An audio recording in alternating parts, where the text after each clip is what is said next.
Assalamualaikum warahmatullahi wabarakatuh. Perkenalkan, nama saya Siti Fili Martanti dari tingkat 1D Keperawatan dengan nomor induk 20217173. Di sini saya akan menjelaskan tentang anatomi sistem pencernaan memenuhi praktikum ilmu dasar keperawatan 1 yang diampu oleh Ibu Nopri Jayani, MSI. Baik, di sini saya akan menjelaskan istilah-istilah dalam sistem pernafasan. Nah, yang pertama di sini ada lingua, atau sama dengan lidah. Nah, yang kedua adalah glandula parotis atau juga disebut kelenjar ludah parotis. Yang ketiga adalah glandula sublingualis atau bisa disebut juga kelenjar ludah sublingualis. Yang keempat di sini ada glandula submandibularis atau bisa disebut juga kelenjar ludah submandibularis. Nah, di sini ada cavitalis oralis atau bisa disebut sebagai rongga mulut. Di sini ada faring, di sini ada gester atau lambung, di sini ada pankreas. Nah, di sini juga ada sphenikus atau limpa. Nah, di sini ada hevar atau hati. Di sini ada vesica velea adalah kantong empedu. Nah, di sini ada intestinum minor atau usus halus. Nah, usus halus dibagi menjadi 3. Yang pertama adalah duodeni atau usus 12 jari. Ada jejunum atau usus halus kosong. Ada ileum adalah usus halus bagian penyimpanan. Nah, di sini ada juga intestinum mayor. Nah, disebut juga usus besar. Usus besar dibagi menjadi 3, yaitu kolon transversum, kolon descender, kolon ascender. Kolon transversum adalah usus besar yang melintang di bagian perut atas. Kolon descender adalah usus besar yang menurun ke bawah. Nah, kolon ascender adalah usus besar yang memanjang ke atas. Nah, di sini juga ada cecum adalah tempat pertama kali bermuara makanan yang sudah tidak dipakai. Di sini adalah kolon sigmoid, adalah kolon yang berbentuk S. Di sini ada rektum. Nah, di sini juga ada appendix vermiformis adalah umbai cacing. Nah, di sini juga ada canalis analis dan anis, bisa disebut juga sebagai anus. Nah, yang pertama adalah rongga mulut. Rongga mulut terdiri dari glandula parotis atau kelenjar ludah parotis. Ada lingua atau lidah, ada dens atau gigi, ada ductus glandula sublingualis adalah saluran kelenjar sublingualis. Nah, selanjutnya juga ada venulum linguae atau lipatan lidah. Di sini juga ada glandula sublingualis adalah kelenjar ludah sublingualis. Di sini ada mucluar myloglottis adalah otot dasar pada mulut. Nah, di sini juga ada ductus parotis adalah saluran kelenjar ludah parotis. Di sini ada mucluar masseter adalah otot yang membentuk persegi panjang yang menutupi bagian samping medularis. Nah, di sini juga ada medula adalah tulang rahang bawah. Nah, di sini juga ada ductus submandibularis adalah saluran kelenjar submandibularis. Nah, di sini juga ada glandula submandibularis adalah kelenjar ludah. Kedua adalah esofagus atau kerongkongan. Terdiri dari incisor-teeth adalah gigi pemotong bagian depan. Ada juga oropharynx adalah bagian tenggorokan belakang mulut. Ada epiglottis adalah tulang rawan fleksibel yang berada di atas laring. Ada juga symphor reches adalah bagian seperti buah pir di esopharynx. Nah, ada juga thyroid cartilage adalah tulang rawan thyroid.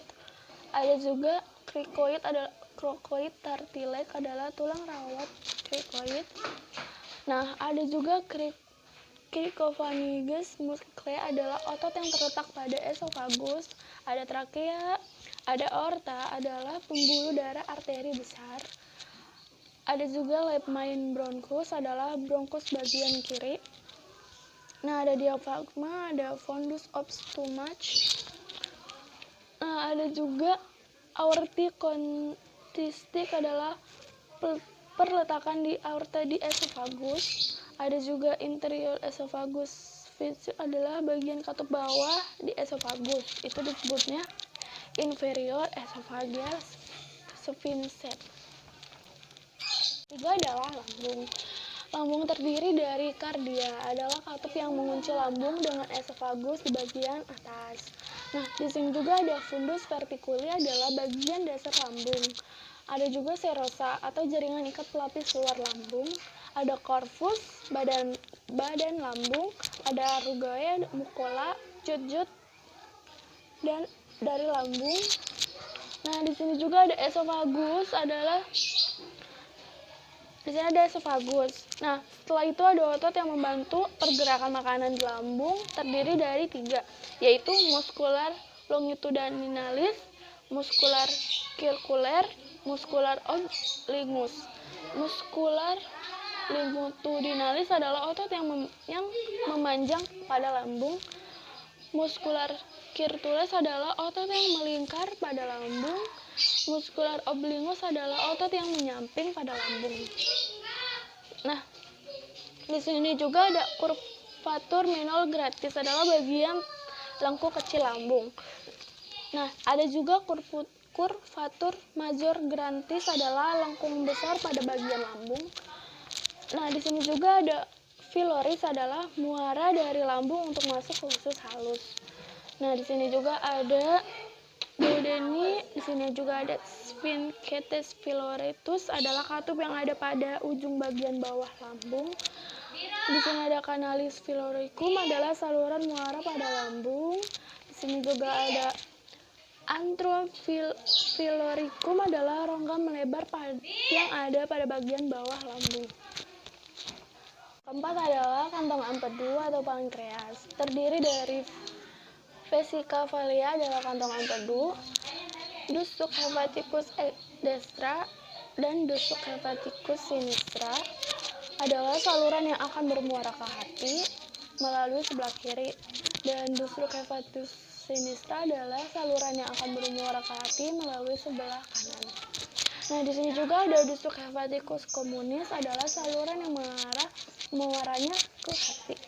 Di sini juga ada dusuk coadeus adalah saluran yang akan bermuara ke hati. Nah, di sini juga ada ductus cysticus adalah saluran empedu. Di sini ada duodeni adalah usus 12 jari. Di sini ada mukosa pankreas. Nah, di sini juga ada hepatopankreatis adalah saluran yang muaranya tidak hanya ke pankreas namun juga ke hati. Di sini juga ada papilla duodenal. Nah, di sini juga ada pankreas adalah yang akan menghasilkan hormon-hormon terutama insulin. Di sini ada jejunum, di sini ada ductus pankreatis. Yang kelima adalah usus halus. Usus halus terdiri dari 3 bagian. Yang pertama adalah duodenum adalah usus 12 jari, merupakan bagian pangkal makanan dari lambung. Ini ya. Nah, yang kedua adalah jejunum adalah usus halus kosong adalah makanan di sini hanya lewat. Jadi akan masuk ke ileum, usus bagian penyerapan. Nanti akan menyerap semua zat yang ada pada makanan seperti protein, mineral dan lain-lain. Nah, di sini juga ada large intestine dan rectum. Terakhir adalah usus besar. Usus besar terdiri dari flexura linealis coli atau bisa disebut juga lengkung pertemuan kolon, transversus dan kolon descender. Nah, di sini juga ada appendicus epiphyseal adalah kantong pada usus besar yang berisi lemak. Nah, di sini juga ada kolon descender adalah usus besar yang menurun ke bawah. Nah, di sini juga ada mesenterium adalah akar dari usus halus. Di sini juga ada Linealis coli adalah pita pada usus besar. Di sini ada kolon sigmoid, ada sphincter ani extendus, ada rectum, ada canalis, ada analis. Nah, di sini juga ada Aphrodite vermiformis, bisa disebut juga umbal cacing. Nah, di sini juga ada cesum, disebut juga tempat makanan yang sudah tidak diproses lagi oleh usus halus. Di sini juga ada Fabula ilocesin ada.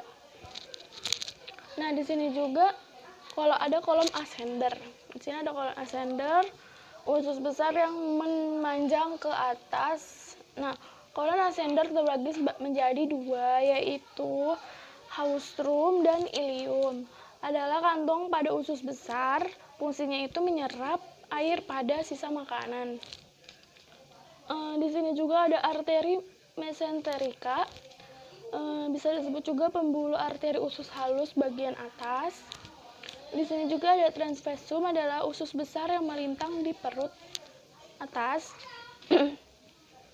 Di sini juga ada flexicula hepatica Golgi, adalah lengkungan pertemuan antara kolon ascender dan kolon transversum. Nah, usus besar, setelah terjadinya proses makanan pada usus besar dari sekum ke kolom ascender,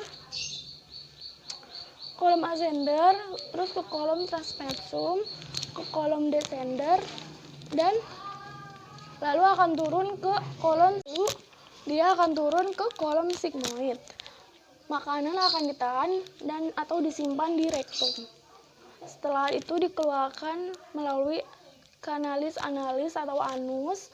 Setelah dikeluarkan, maka anus akan ditutup kembali karena di sini ada otot. Otot yang disebut juga sphincter ani externus. Mungkin itu saja yang bisa saya sampaikan. Kurang lebihnya mohon maaf. Wassalamualaikum warahmatullahi wabarakatuh.